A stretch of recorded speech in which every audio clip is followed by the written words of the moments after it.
네, 오늘 호세아 9장 하도록 하겠습니다.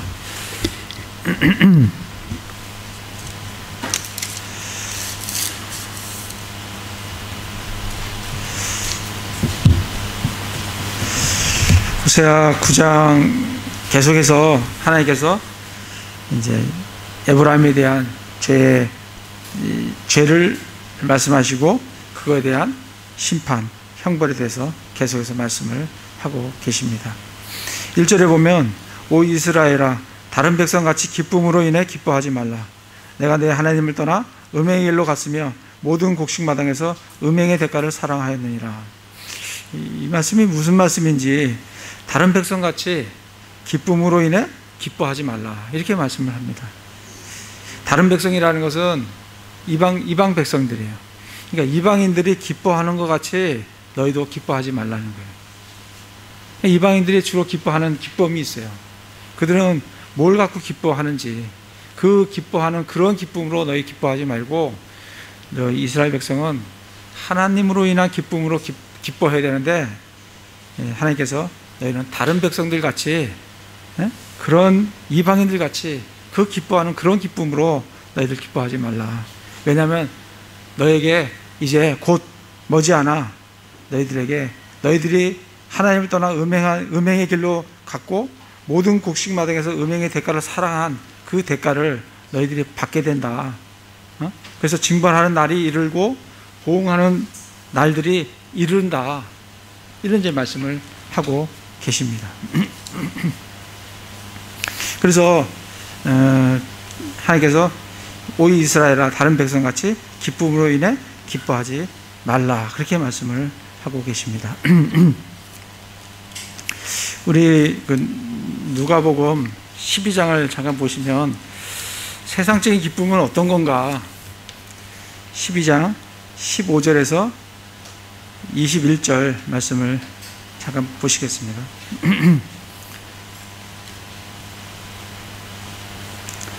12장 15절에 보시면 그들에게 이르시되 탐욕을 주의하고 조심하라. 사람의 생명이 그 풍부한 소유물에 있지 아니하니라 하시니라.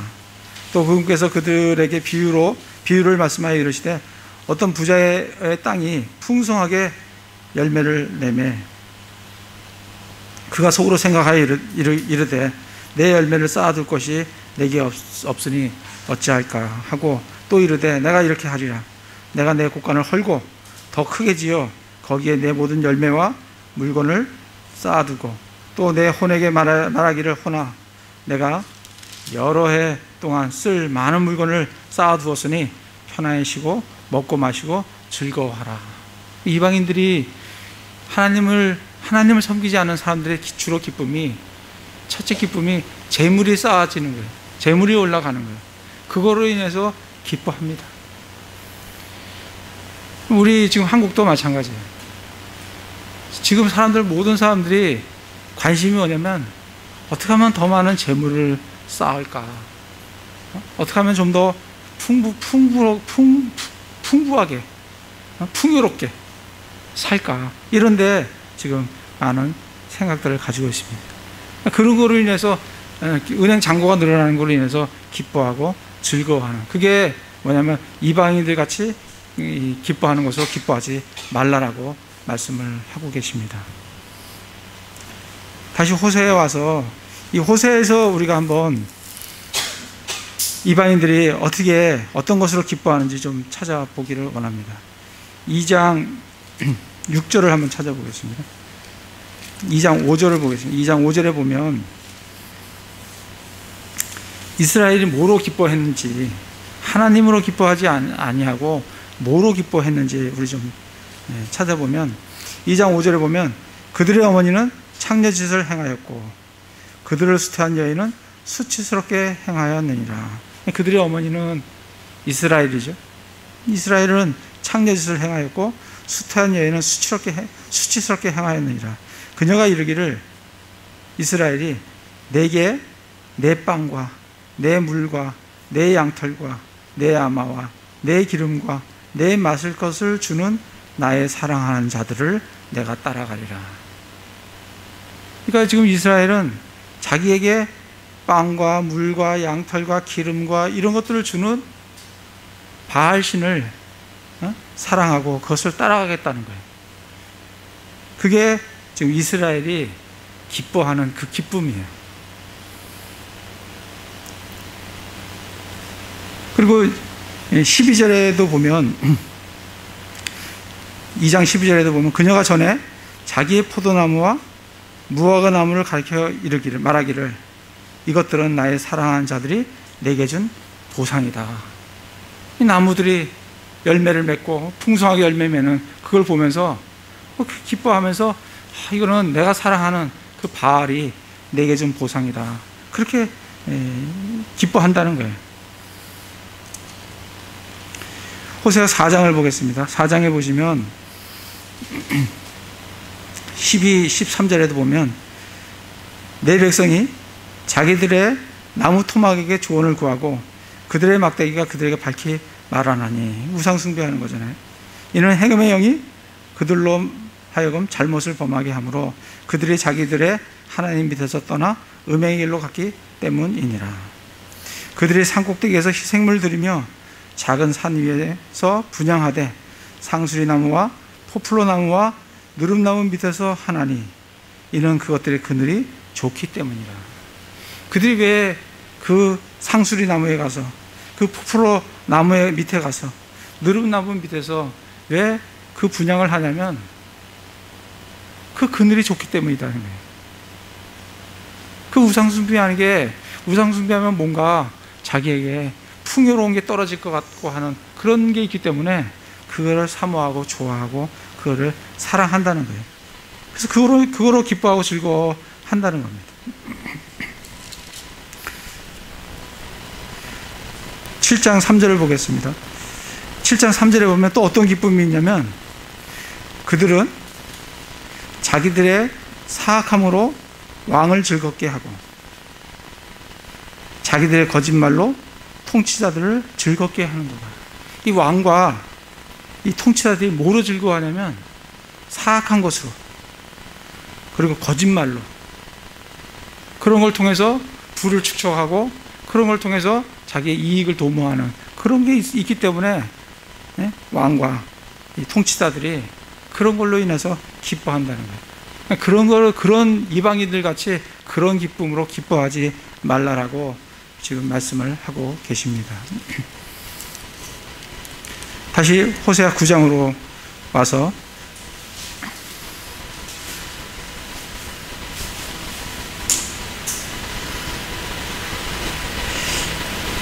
(9장 2절에) 이제 그런 게 기쁨인데 그거에 대해서 하나님께서 음행의 길로 갔으며 모든 곡식 마당에서 음행의 대가를 네가 사랑하였다. 그거에 대한 분명한 징계가 하나님께서 징계가 있다라고 말씀을 하십니다. 그 징계가 첫 번째는 9장 2절이에요. 타작마당과 포도즙 틀이 그들을 먹이지 못하고 그녀에게 새 포도즙이 떨어지리라. 먼저 첫 번째는 양식이 줄어드는 거예요. 하나님께서 주시는 그 양식이 줄어든다는 거예요.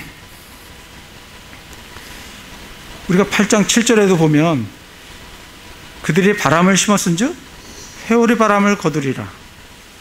그것이 줄기가 없은즉 싹이 양식을 내지 못할 것이요 혹시 낸다 할지라도 타국인들이 그것을 삼키리라.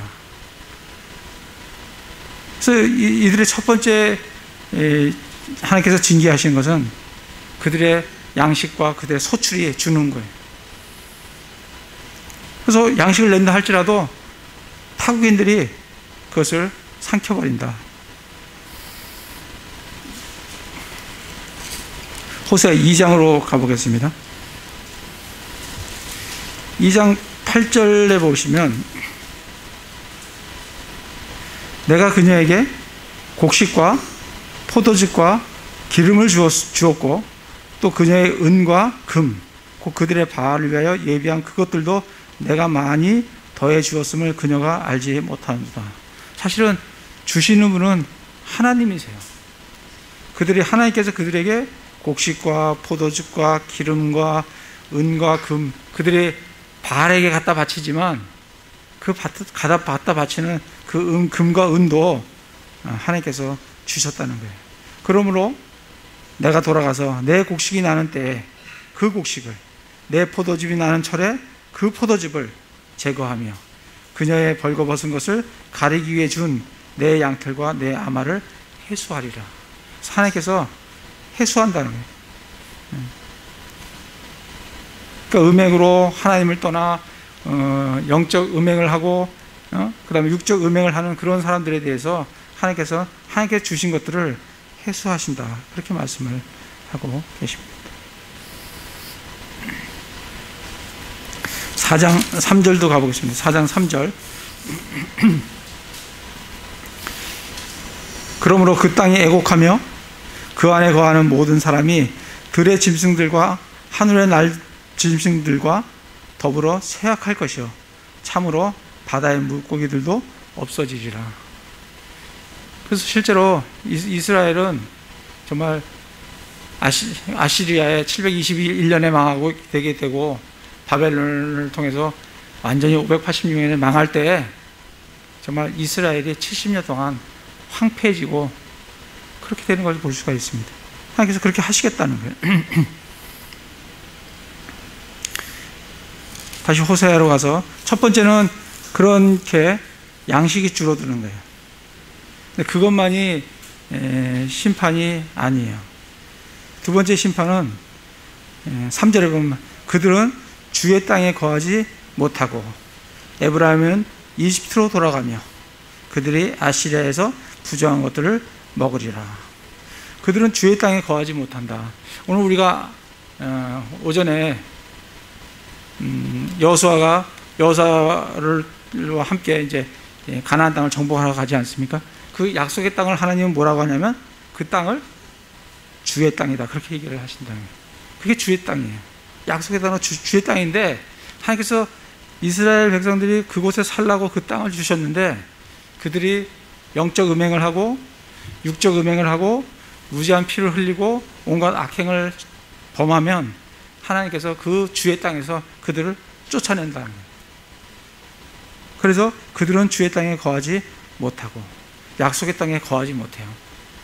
그들이 그 약속의 땅에 거하기 위해서는 하나님의 말씀에 순종하는 삶을 살아야 그 약속의 땅에서 그 주의 땅에 살 수가 있는데 그들은 그 주의 땅에 거하지 못하고 에브라임은 어디로 가요? 이집트로 돌아가고 이집트로도 갑니다. 그리고 어디로도 가요? 아시리아한테 팔려갑니다. 그 아시리아에 가면은 자기가 난 돼지고기 원래 안 먹습니다, 그렇게 할 수가 없어요. 거기서는 돼지고기 보고 있는 대로 먹어야지 되는 거지 부정한 것을 먹고 그렇게 살 수밖에 없다라고 말씀을 해주고 계십니다. 9장 6절에도 보면 보라 그들이 멸망으로 인해 떠나갔도다.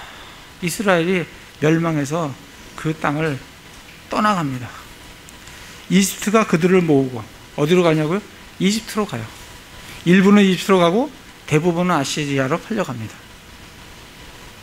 이집트가 그들을 모으고 멤피스가 그들을 묻으리니. 나중에 한번 멤피스를 찾아보시면 그 멤피스가 한번 찾아볼까요? 쉬운 지도에 보시면 멤피스가 어디에 있냐면 워낙 지명이 많이 나오니까 한번 이렇게 보시면 좋을 것 같아요.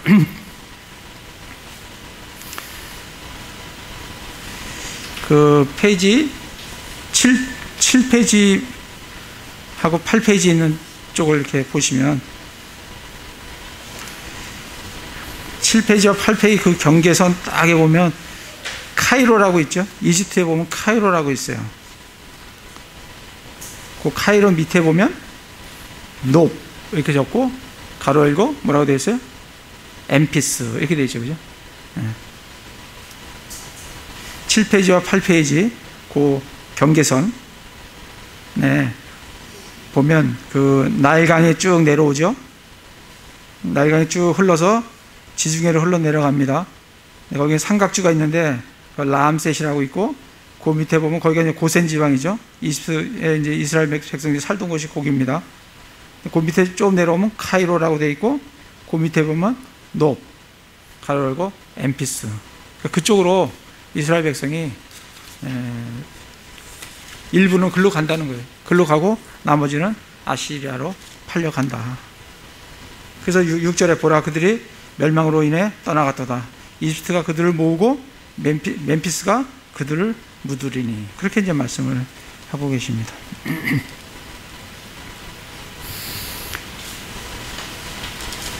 17절에도 보시면 9장 17절이죠.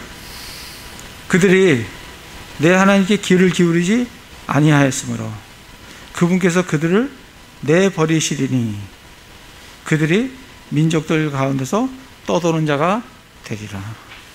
이스라엘은 민족들 가운데서 떠도는 자가 돼요.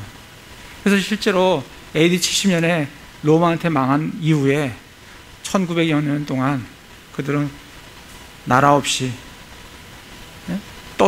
전 세계에서 떠도는 그런 민족이 되는 걸 우리가 역사상으로도 볼 수가 있습니다.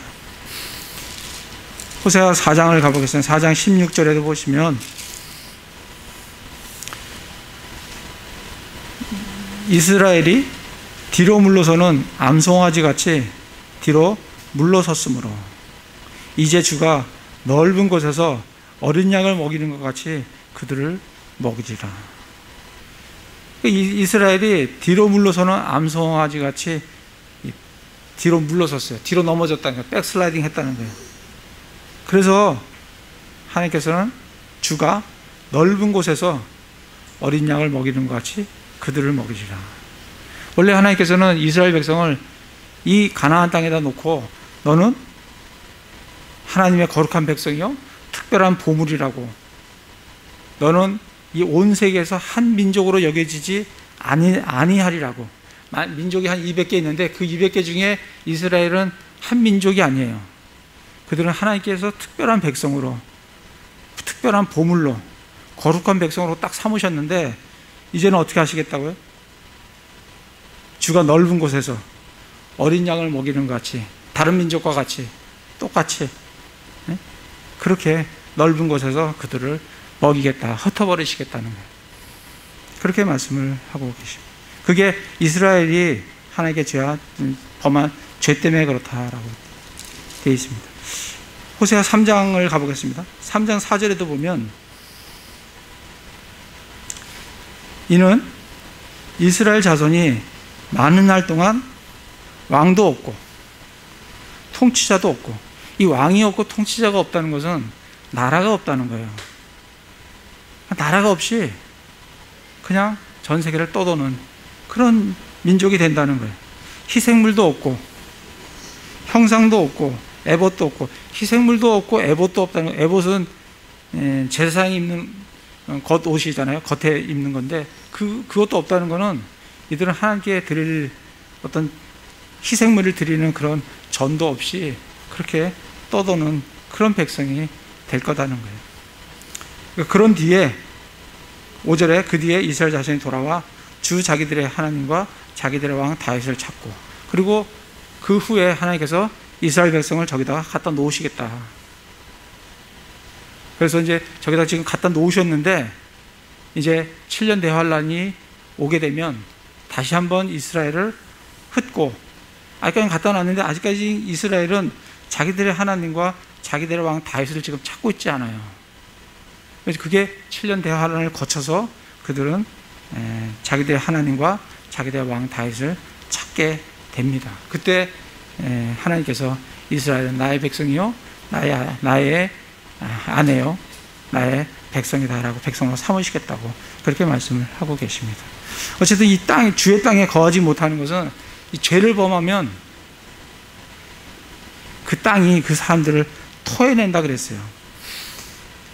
레위기 한번 가보겠습니다. 레위기 18장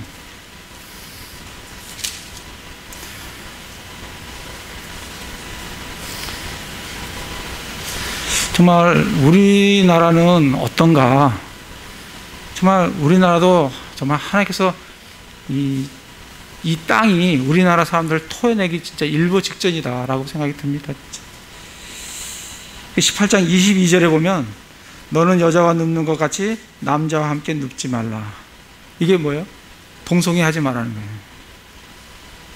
그것은 가증한 것이니라. 앞에 이 18장 1절부터 보면 그 음행에 대한 말씀이 계속 나오는 거예요. 이 음행이 얼마나 하나님 앞에 무서운 죄라는 것을 우리가 알아야 됩니다. 그 22절에 너는 여자와 함께 눕는 것 같이 남자와 함께 눕지 말라. 동성애하지 말라는 거예요. 그건 가증한 거다. 23절에 너는 어떤 짐승과 함께 누워 그 일로 내 자신을 더럽게 하지 말라. 수음하지 말라는 거예요. 지금 어떤 나라는 수음이 법으로 합법화되어 있는 나라도 있어요. 아마 우리나라도 머지않아 그렇게 될 거예요. 지금 우리도 지금 동성애 합법화한다고 차별금지법 한다고 지금 난리인데 차별금지법 동성애 합법화된 나라는 많습니다. 하나님 말씀에는 그게 가증한 거다는 거예요. 그렇게 쭉 말씀을 하시면서 24절에 너희는 이것들 중에 어느 하나로 너희 자신을 더럽히지 말라. 내가 너희 앞에서 쫓아내는 이 모든 민족들이 이 모든 것들로 더럽게 되었고, 왜 하나님께서 가나안 민족들을 왜 하나도 남기지 말고 진짜 잔인하게 다 죽여라라고 하시는 이유가 이런 이유 때문에 그래요. 그들이 그렇게 죄악을 범했기 때문에 하나님은 그 민족을 잔인하게 한 명도 남겨놓지 말고 다 죽이라고 말씀을 하십니다. 그러면서 25절에 그 땅도 더럽게 되었나니 그러므로 내가 그 땅의 불법을 그 땅에게 벌하고 그 땅도 스스로 자기 거주민을 토하여 내노니라. 이 땅이 그 음행을 하는 영적 음행, 육적 음행, 피 흘리는 그 민족들을 그 땅이 토해낸다고요. 토해내는 방법은 다양해요. 기근으로 비를 안 내려보세요. 그러면 뭐 거기 사람이 살 수가 있나요? 다른 데로 가야죠. 다 토해내지는 거죠. 전쟁을 해보세요. 살 수가 있습니까? 다 다른 땅으로 가야 되니까. 병이 한번 돌아보세요. 그 땅에서 살 수가 있나? 그런 것으로 하나님은 그 땅이 그들을 토해내도록 하시겠다는 거예요. 그래서 정말 우리나라도 정말 9월달인가요? 9월달 되면 서울에서 퀴어 축제를 한다라 그래요. 그게 축제랍니다. 그게 문화래요. 그러니까 이게 우리는 그걸 또 승인하는 서울시는 도대체 어떤 생각으로 그걸 하는 건지, 그런 걸 보면 우리나라도 머지않아 차별금지법이 통과될 거로 생각이 돼요. 그러면 정말 이 더러운, 하나님께서 보시기에 더러운 그런 동성애들이, 우리나라는 동성애도 지금 많을 뿐더러 음행은 정말 눈뜨고 볼 수 없을 정도로 심합니다. 하나님께서 정말 이 땅이 우리 민족들을 토해낼 일보 직전에 와 있어요.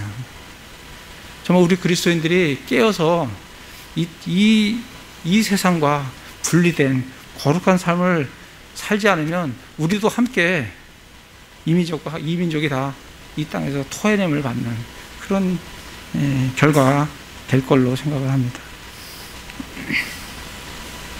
그래서 지금 26절에 그 말씀을 하시는 거예요. 그 땅도 더럽게 되었나니 그러므로 내가 그 땅의 불법을 그 땅에서 벌하고 그 땅도 스스로 자기 주인을 토하여 내느니라. 28절에 이것은 너희가 그 땅을 더럽힐 때 그 땅이 너희 전에 있던 민족들을 토해낸 것 같이. 왜 가나안 민족이 다 죽었느냐? 그 땅이 그들을 토해내는 거예요. 왜? 그들이 하나님 앞에 죄를 범하니까. 토해낸 것 같이 또한 너희를 토해내지 못하게 하려 함이라. 그러니 하나님 말씀대로 이런 음행 저지르지 말고 하나님 앞에서 하나님 말씀대로 살으라고 그렇게 말씀을 하고 계십니다. 다시 호세아로 가서 호세아 다시 9장에 오면 그렇게 그 땅에 거하지 못한다. 토해낸다는 거예요. 그래서 다 팔려간다는 겁니다. 그다음에 또 하나님께서 또 그들에게 징계를 하시는 것은 그들이 주께 포도즙 헌물을 드리지 못하며 그분을 기쁘게 하지도 못하리라. 하나님께 헌물을 드리지 못해요. 이스라엘 백성은 하나님께 헌물을 가지고 가서 자기 죄들을 사함받고 해야 되는데 그걸 못한다는 거예요. 헌물을 드리지 못하고 하나님을 기쁘게 하지도 못하고 그들의 희생물이 그들에게는 애곡하는 자들의 빵과 같아서 그들이 뭔가 하나님께 드리는데 그 드리는 빵이 애곡하는 자들의 빵 같아서 그것을 먹는 자들이 더러워지는 그런 것들을 드리게 된다는 거예요. 이는 그들의 혼을 위한 그들의 빵이 주의 집으로 들어오지 못할 것이기 때문이라. 그 혼들을 위한 그 빵은 하나님께서 드려지게 되는 그런 것이 아니라는 거예요. 그래서 하나님께 헌물 드리지도 못하고 빵을 드린다 할지라도 그것은 자기를 더럽게 하는 그런 빵이고 하나님께 드려지지 못할 것이 된다는 거예요. 5절에 너희가 엄숙한 날과 주의 명절에 무엇을 하겠느냐? 하나님께서 엄숙한 날과 주의 명절도 다 거두어 버리시겠다고. 거두어 버리면 그 엄숙한 날과 주의 명절에 그들이 할 게 없습니다.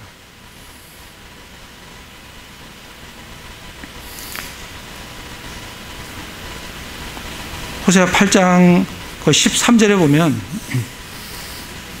그들이 내 헌물의 희생물로 고기를 드리고 그것을 먹을지라도 주는 그것들을 받지 아니하고, 하나님께서 그들이 드린다 해도 하나님은 그들의 희생물과 헌물을 받지 아니하시겠다라고 말씀을 하십니다.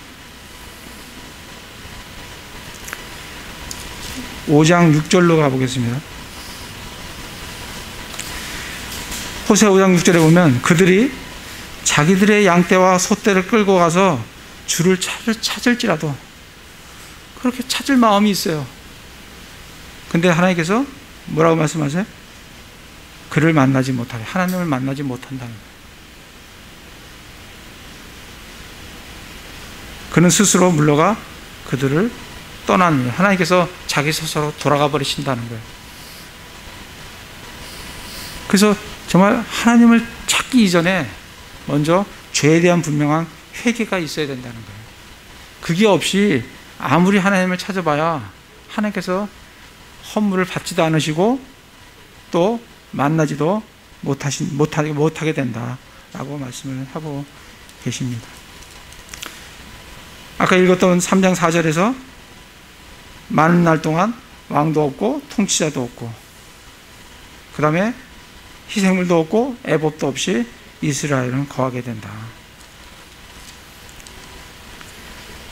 2장 11절 보시면 내가 또한 그녀의 모든 희락과 명절날과 월삭과 안식일과 모든 엄숙한 명절이 그치게 하며, 그런 날들을 다 없는 날로, 그것들을 못하는 날로, 그러니까 그들은 엄숙한 날과 명절에 할 게 없습니다. 그들이 떠돌아다니면서 무슨 이런 걸 하겠어요? 성전이 어디 있으며 희생물이 어디 있으며 에봇이 어디 있어요? 그들은 하나님께 전혀 드릴 수 없는 그런 떠돌아다니는 그런 민족이 되는 것을 우리가 볼 수가 있습니다. 다시 호세에 와서, 그래서 호세 9장에 가면 한 가지 더 말씀을 하시는데 6절에 보면 보라 그들의 멸망으로 인해 떠나갔도다. 이집트가 그들을 모으고 멤피스가 그들을 묻는다고 말씀을 했죠. 다 흩어집니다.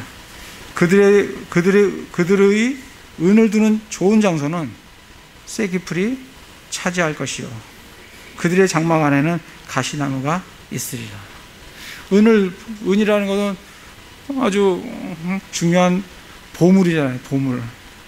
화폐라고요. 그때 당시에 은이 화폐니까. 그 은을 두는 장소, 굉장히 중요한 장소라고 생각되는데 그 장소는 뭐가 차지한다고요? 쇠기풀이 차지할 것이요 그들의 장막 안에는 가시나무가 있으리라. 그러니까 이스라엘 자체가 완전히 황폐화된다는 것을 말씀을 해주고 계십니다. 그게 하나님의 징계예요. 양식이 부족해지고 주의 땅에 거하지 못하도록 다 흩어버리시고 주께 헌물도 드리지 못하고 땅은 황폐하게 되고, 9장 7절에 보시면 징벌하는 날이 이르렀고 보응하는 날이 이르렀은즉, 이제 심판이 이르렀어요. 회개를 해라 해도 회개를 안 하면 그때는 마지막에는 심판이 이르는 거예요. 그러니까 7절에 징벌하는 날이 이르렀고 보응하는 날이 이르렀은즉 이스라엘은 그것을 알지어다. 그것을 알아야 된다. 이제 심판이 이르렀구나. 돌이킬 수가 없이 심판을 받을 수밖에 없다는 거예요. 내 불법이 많고 미워함이 크므로 대언자는 어리석은 자가 되고 영적인 사람은 미치게 되었느니라. 이 불법이 하나님을 떠나 정말 음행과 영적인 음행과 온갖 죄악이 난무한 그런 이스라엘의 그 당시의 모습이, 그때에는 대언자는 어떤 사람이 되냐면 어리석은 자가 돼요. 우리나라도 마찬가지예요.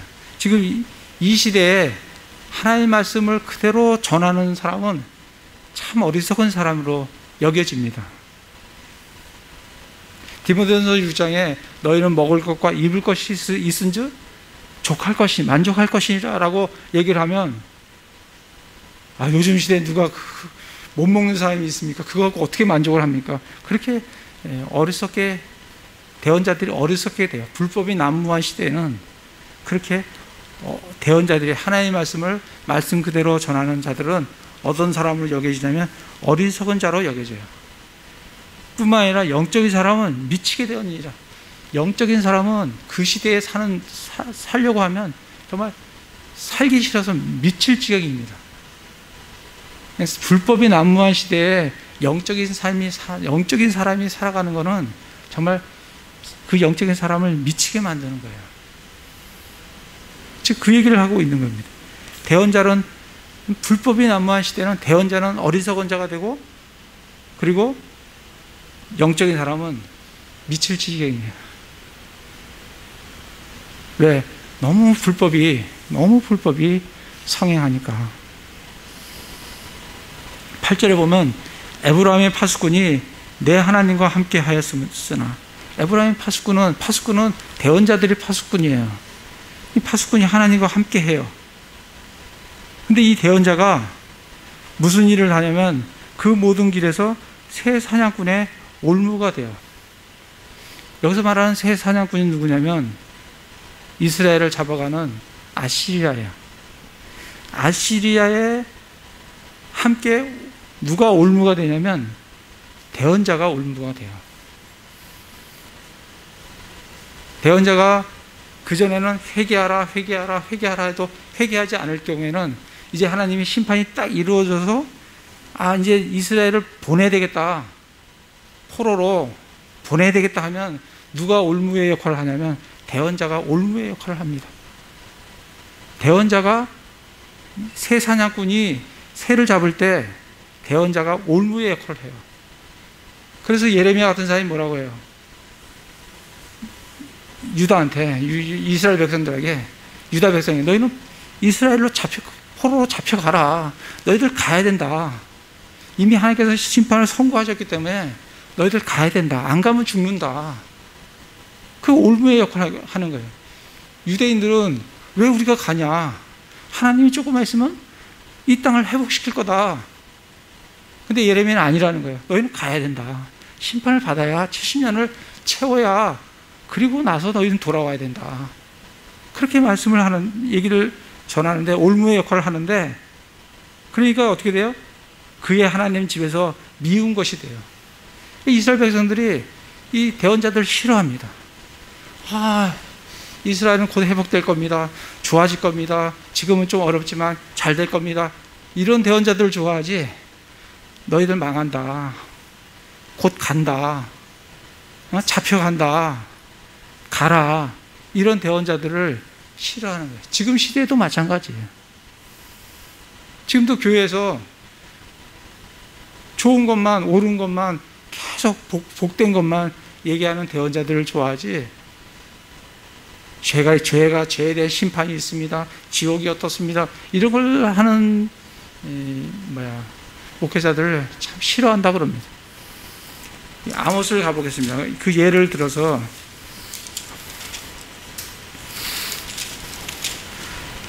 아모스 7장에 보면 그 예가 아주 잘 나와 있어요. 7장 10절에 보면 이 아모스가 북이스라엘에 대해서 심판을 대언하는 대언자가 아모스예요. 그래서 그 아모스와 이 베델의 제사장 아마샤, 베델의 제사장이라면 딱 누군지 좀 딱 떠오르시죠? 베델의 제사장이 뭐예요? 베델과 단에는 뭐가 있었죠? 금송아지가 있었어요. 그러니까 베델의 제사장이라는 것은 뭐냐면 바알의 제사장이라는 얘기예요. 하나님의 제사장이 아니에요. 이건 바알의 제사장이에요. 그래서 7장 10절에 보면 그때 베델의 제사장 아마샤가, 이거는 우상숭배 제사장이에요. 아마샤가 이스라엘 왕 여로보암에게 사람을 보내어 이르되, 이스라엘 왕 여로보암에게 사람을 보냈어요. 이스라엘 집 한가운데서 아모스는 하나님의 대사장, 하나님의 대언자예요. 아모스가 왕을 대적하려고 음모를 꾸몄는데 그의 모든 말을 그 땅에 감당할 수 없나이다. 아모스가 하나님의 올바른 말씀으로 대언을 하는데 베델의 제사장은 뭐라 그런다고요? 아모스가 지금 음모를 꾸미고 지금 왕을 대적합니다 라고 고발하는 거예요. 그러니까 11절에 아모스가 이같이 말하기를, 이제 제사장 아마샤가 얘기하는 거죠. 여로보암은 칼에 죽고, 지금 아모스가 이렇게 대언하는 거예요. 너 이스라엘 왕 칼에 죽는다. 너 칼에 죽고 이스라엘은 반드시 포로로 사로잡혀 자기들의 땅에서 떠나가리라 하나이다. 이렇게 대언을 하는 거예요, 아모스가. 그러니까 12절에 아마사가 또한 아모스에게 이르되, 오 너 선견자야, 너는 가서 유다 땅으로 가라. 이 이스라엘, 북이스라엘에서 예언하지 말고 너 유다 땅으로 가라. 거기로 도망가서 거기서 빵 먹고 거기서 대언하지, 다시는 이 이스라엘 땅에서 대언하지 마라. 왜 여로보암이 왜 칼에 죽고 왜 우리가 잡혀가느냐, 그런 대언을 여기서 하지 말라는 거예요. 13절에 다시는 베델에서 또 대언하지 말라. 그것은 왕의 예배처요 왕의 뜰이니라. 그렇게 이제 아모스는 하나님의 말씀을 올바르게 대언하는데 그거를 받아들이는 그 사회와 그 거짓 대언자들은 아모스가 어떻게 하는 사람이라고요? 왕을 대적하고 음모를 꾸미고 있어서는 안 될, 이 땅에 있어서는 안 될 그런 존재가 된다는 거예요. 존재라는 거예요. 그래서 그때 그 당시에 하나님의 올바른 대언자들은 뭐라고요? 어리석은 자가 되고, 또 뭐가 된다고 했어요? 어리석은 되고 미워하는 자가 되고 올무가 되고 그런 존재가 된다는 거예요. 그게 아까 호세에서 나오는 말씀이에요. 어리석은 자고 영적인 사람은 미치게 되었느니라. 지금 아모스는 올바르게 하나님의 말씀을 대언하는데 역적으로 몰리는 게 되니까 이 영적인 사람은 미치게 되는 거예요. 그래서 14절에 이에 아모스가 아마사에게 응답하여 이르되, 나는 대언자가 아니며 대언자의 아들도 아니었노라. 다만 나는 가축치는 자요 돌무하고 나무 열매를 모으는 자였는데, 내가 양떼를 따라갈 때에 주께서 나를 데려가시고 주께서 내게 이르시기를, 가서 이 백성 내 백성 이스라엘에게 태어나라 하셨느니라. 그런즉 이제 너는 주의 말씀을 들을지니라. 내가 이르기를 이스라엘을 대적하여 대언하지 말며 이삭의 집을 대적하여 내 말을 내지 마라. 아마샤가 그렇게 얘기한다는 거예요. 너 다시 여기 와서 자꾸 이스라엘을 대적해서 대언하지 말고, 그 다음에 이삭을 집에서 대적해서 대언하지 말라라고 얘기하는데, 그러므로 주가 이같이 말하노라. 내 아내는 도시에서 창녀가 되고 내 아들 딸들은 칼에 쓰러지며 내 땅은 줄로 측량되어 나눠지고 너는 더러워진 땅에서 죽을 것이요 이스라엘은 반드시 포로가 되어 자기 땅에서 떠나가리라. 너 거짓 선지자, 너희 가족들은 이렇게 된다. 그리고 네가 아무리 그렇게 얘기해도 이스라엘은 포로로 잡혀간다. 그렇게 올바른 대언을 지금 하고 있는 걸 볼 수 있습니다. 그게 이제 호세아 9장에 와서 9장 7절에 징벌하는 날들이 이르렀고 보응하는 날들이 이르렀고 이스라엘은 그것을 알아야 되는데 불법이 난무하고 미워함이 크는 그때에는 대언자들은 어리석은 자가 되고 영적인 사람은 미치게 되고, 그리고 대언자들은 하나님께서 그들을 포로로 잡아갈 때 대언자들을 올무로 사용하시고, 그렇기 때문에 그 대언자들은 이스라엘 집에 미운 것이 되는, 미운 존재가 되어버리는, 없어지면 좋을 것 같은 그런 이렇게 되는 자들이 누구라고요? 대언자들이다 라고 지금 말씀을 하고 계십니다. 9절에 보면 그들이 기브아의 시대와 같이 자신을 심히 부패시켰으니 그러므로 그분께서 그들의 불법을 기억하고 그들의 죄를 벌하시리라. 하나님께서는 기브아의 죄다. 기브아 그러면 뭐가 생각나세요? 기브아 그러면 레위 사람이 자기 첩을 데리고 이렇게 가다가 기브아에 들렸어요. 거기서 하루 묵게 됐는데 거기에서 베냐민 지파 사람들이 동성애를 하려고 그를 끄집어내라는 거예요. 레위 사람을 끄집어내라. 그래서 그를 주인이 그 레위 사람을 내주는 게 아니라 그 첩을 내주어서 그 첩이 밤새 욕을 당하고 그 다음날 아침에 죽는 사건이 기브아 사건이에요. 다시 말하면 기브아 그러면 뭐냐면 동성애 사건. 우리 머릿속에 그렇게 각인이 돼 있는 거예요. 기브아, 동성애 사건. 베냐민 지파가 일으킨 동성애 사건. 그렇게, 그래서 하나님께서 지금 뭐라고 하냐면 기브아 시대와 같이 자신을 심히 부패시켰으니, 이스라엘이 기브아 시대와 같이 지금 동성애가 그 시대와 같이 동일하게 아주 번성한 게 이 시대의 동성애들이다. 그렇게 지금 말씀을 하고 계십니다. 그 10장 9절에 보면, 호세아 10장 9절에 보면, 오 이스라엘아, 내가 기브아 시대로부터 죄를 지었도다. 또 다시 얘기하는 거예요. 기브아 시대로부터 죄를 지었다. 무슨 죄? 동성애를 지었다는 거예요. 기브아 시대부터 죄를 지었는데 그들이 거기 서 있었는데, 그들이 누구예요? 그때 당시에 베냐민 지파 사람들, 동성애하는 사람들, 그들이 거기 서 있었는데 불법의 자선을 치려고 일어난 기브아에서 전쟁, 나머지 11지파가 일어나서 베냐민과 싸우잖아요. 그 동성애 때문에, 그 사건 때문에 싸우는데 그들이 일어나서 기브아에서 전쟁이 그들을 따라잡지 못하느냐, 그거로 인해서 그 동성애가 없어졌느냐? 아니라는 거예요.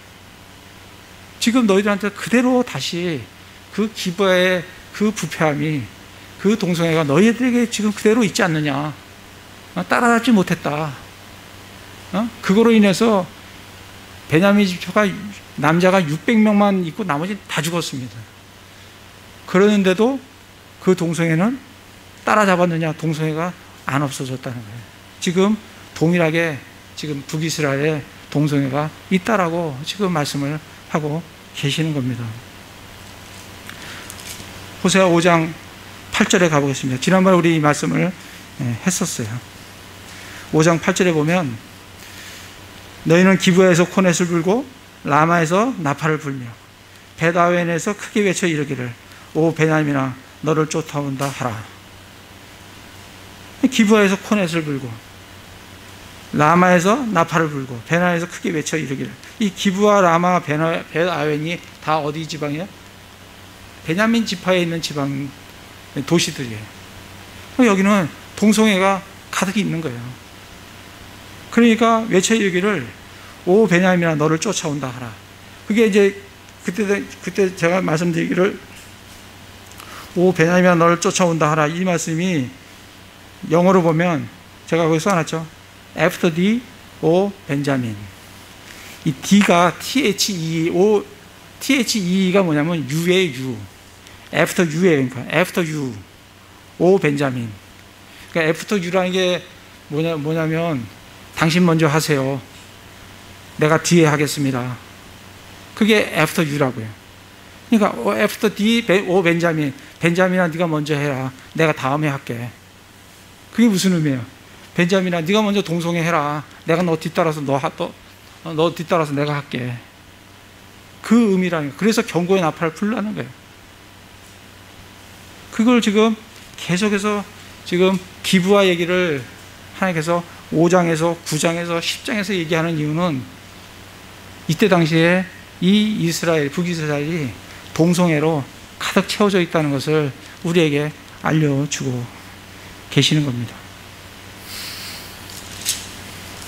다시 호세아 9장에 와서 그래서 조심하라는 거예요. 기브의 시대와 같이 자신을 심히 부패시켰으니 그러므로 그분께서 그들의 불법을 기억하고 그들의 죄들을 벌하시리라.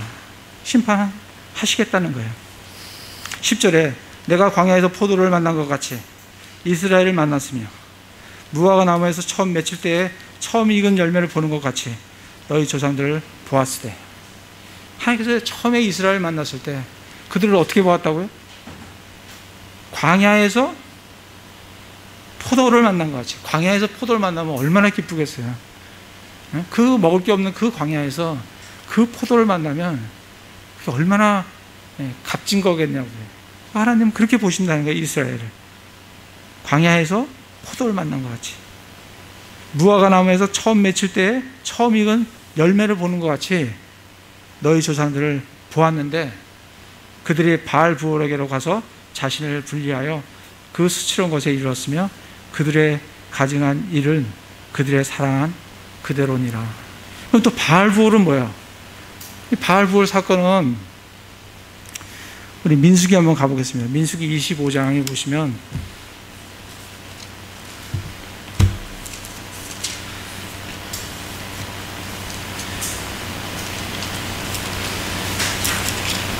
민수기 25장에 보면 25장 1절에 보면 이스라엘이 시팀에 머무르며 백성이 모압의 딸들과 행음하기 시작하니라. 우리 아침에 여호수아 할 때 시팀에서 뭘 보냈어요? 시팀에서 두 정탐꾼을 보낸 장소가 시팀이에요. 이제 막 이제 가나안 땅에 막 들어가려고 하는 거예요. 그런데 무슨 일이 일어나요? 모압의 딸들과 이스라엘 백성이 행음하기 시작하는 거예요. 그들이 자기들의 신들에게 희생물을 드릴 때, 모압 사람들이 희생물을 쫙 드릴 때 그 신전에서 드리면서 음식 잘 차려놓고 누굴 불러요? 이스라엘 백성을 불러요.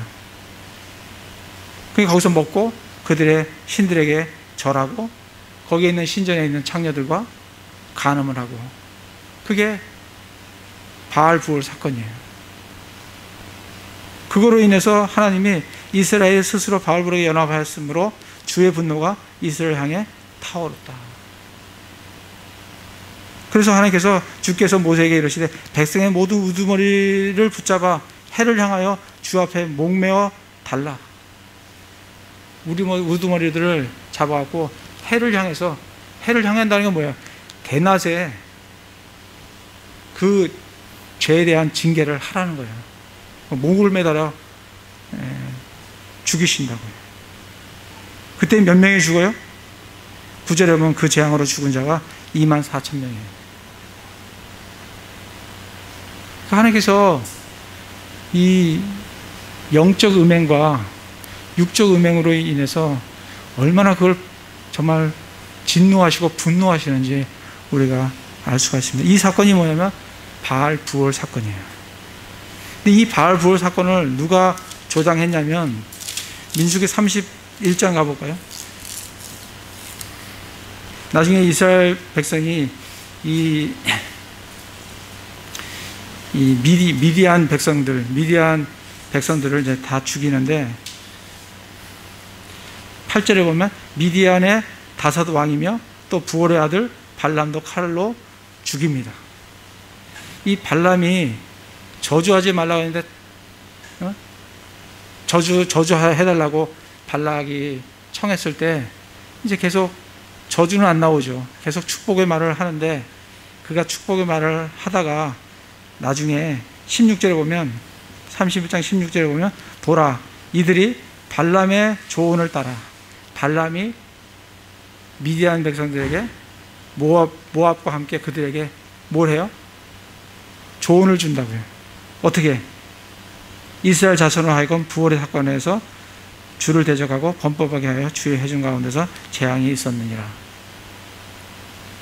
그들에게 조언을 주되 내가 이스라엘 백성들을 저주하지는 못하는데 이스라엘 백성이 하나님께 저주를 받게 할 수는 있다. 어떻게? 그들의 영적 음행과 육적 음행에 빠지게 해라. 신전에 음식 차려놓고 그들을 초청해서 그들을 먹이고 그들에게 영적 음행과 육적 음행을 할 수 있는 기회를 제공해라.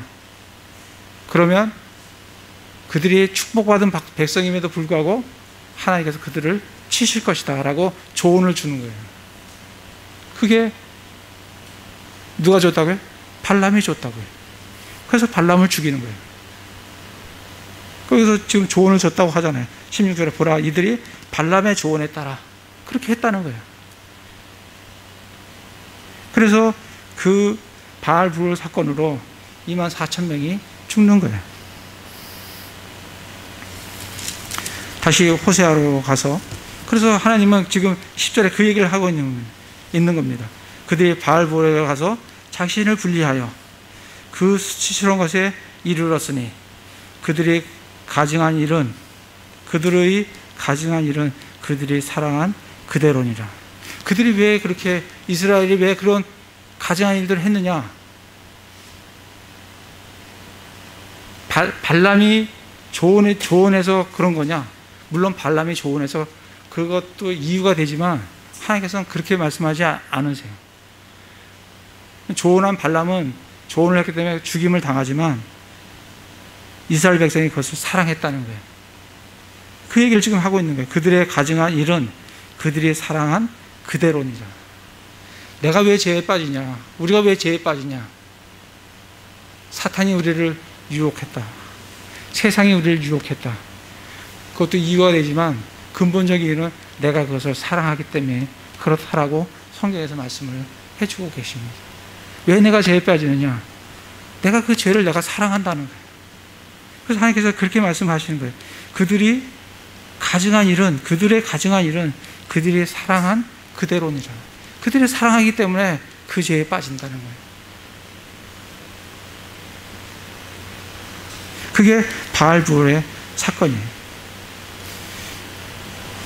그래서 하나님께서는 정말 에브라임을 이 이스라엘을 광야에서 포도를 만난 것 같이 무화과 나무에서 처음 맺힌 열매같이 정말 13절에 보면 내가 두로를 보았듯이 두로가 얼마나 좋은 곳이에요. 굉장히 좋은 곳입니다. 거기에는 백향목이 나오고 하나님의 성전을 지을 때 거기서부터 백향목을 가져다가 지었어요. 두로를 보았듯이 에브라임은 좋은 곳에 심겼도다. 하나님께서 에브라임을 좋은 곳에 심겼는데 그러나 에브라임은 자기 자녀를 낳아 살인자들에게 내주리로다. 그러나 그들은 결국 멸망해서 다 흩어져서 자기 자녀들까지 다 아시리아에게 팔아버리는 그렇게 될 거라고 말씀을 하고 계십니다. 그러면서 14절에 오 주여 그들에게 주소서 하고 대언자가 기도를 합니다. 주께서 무엇을 주시겠나이까? 그들에게 유산하는 태와 마른 젓가슴을 주시옵소서. 왜 구할 게 많은데 유산하는 태와 마른 젓가슴을 달라는 게 이게 무슨 말이에요?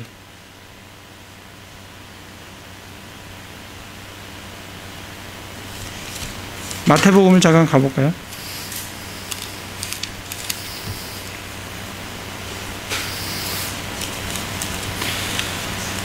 마태복음 24장에 보시면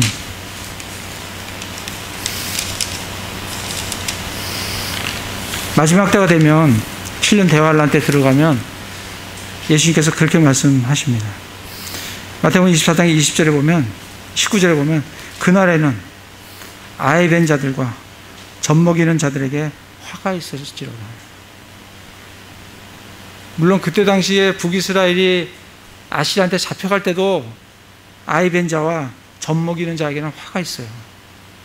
이 혼자 몸도 힘들어 죽겠는데 아이 베고 젖먹이는 애가 있으면 어떡하겠어요 이거. 아까 젖먹이는 애들도 다 그 에브라임이 다 내준다고 하잖아요. 그러니까 뭘 위해서 기도해요? 아까 기도 제목이 뭐예요? 9절에 보면, 그 9장에 보면, 대언자가 기도하잖아요. 유산하는 태와 마른 젖가슴을 주옵소서. 오히려 유산하는 게 낫고, 그리고 아이들을 먹일 수 없는 그런 마른 젖가슴이. 그러니까 아이들을 안 갖는 게 복이라는 거예요. 그걸 달라고 기도를 하는 거예요. 그렇게 처참하게 그렇게 끌려가게 되고 그렇게 죽게 될 거라는 것을 말씀을 해주고 계십니다. 그러면 15절에 그들의 모든 사악함은 길갈에 있도다. 길갈은 이들이 거기서 수송아지로 하나님께 범죄한 우상숭배한 그런 곳이에요. 그러면서 마지막에 17절에 그들이 내 하나님께 귀를 기울이지 아니하였으므로 그분께서 그들을 내버리시리니 그들이 민족 가운데서 떠도는 자가 되리라. 결국은 하나님께서 그들을 흩으시겠다. 그래서 정말 이스라엘은 1900년 동안 나라 없이 흩어져서 정말 하나님께 저렇게 징계를 받을 수 있을까 할 정도로 징계를 받는 그러한 민족이 이스라엘 민족이에요. 아직도 그들은 아직도 하나님께로 돌아오지 않은 그런 상태에 있는 걸 볼 수가 있습니다. 그걸 지금 호세아 10장에 9장에서 우리에게 말씀을 해주고 있습니다. 그래서 정말 하나님 앞에 죄를 짓는 게 얼마나 무서운 건지, 영적 음행이 얼마나 무서운 건지, 육적인 음행이 얼마나 무서운 건지, 무지한 피를 흘리는 죄가 얼마나 무서운 건지, 그거에 대한 대가를 회개하라 할 때 회개를 했으면 이스라엘이 이러한 죄를 받지는, 이러한 심판을 받지는 않습니다. 근데 그걸 늦추고 안 하고 하니까 끝내 하나님께서는 뭐라고 말씀하세요? 징벌한 날이 이르렀고 보응하는 일이 이르렀다. 그때는 이제는 때가 되었기 때문에 그들은 그 징계를 받으면서 회개를 해야 됩니다. 징계를 받으면서 회개를 해야 돼요. 징계를 피할 수가 없어요. 징계를 받으면서 그 징계 가운데서 그들은 회개하고 하나님께로 돌아서야 다시 회복되어 돌아올 수가 있습니다. 그래서 우리들도 정말 하나님께서 우리에게 죄를 깨닫게 지금 이 시대에 우리를 유혹하는 것들이 얼마나 많은지 몰라요. 정말 성적인 거, 그 다음에 그 우상 숭배 같은, 우리가 무슨 우상을 숭배하지만 우리 탐욕이 얼마나 우리 마음속에 일어나는지 몰라요. 그런 정말 우리를 유혹하는 그런 죄악들 가운데 우리가 살아갈 때 말씀 가운데서 그것들을 잘라버리고 제거해버리고 하나님께로 돌아서고, 그런 잘못을 했을 때는 즉각적으로 하나님 앞에 회개하는, 돌이키는 그런 삶을 살아야 한다는 그런 교훈들을 우리에게 보여주시는 장이 호세아 9장인 걸로 생각이 됩니다.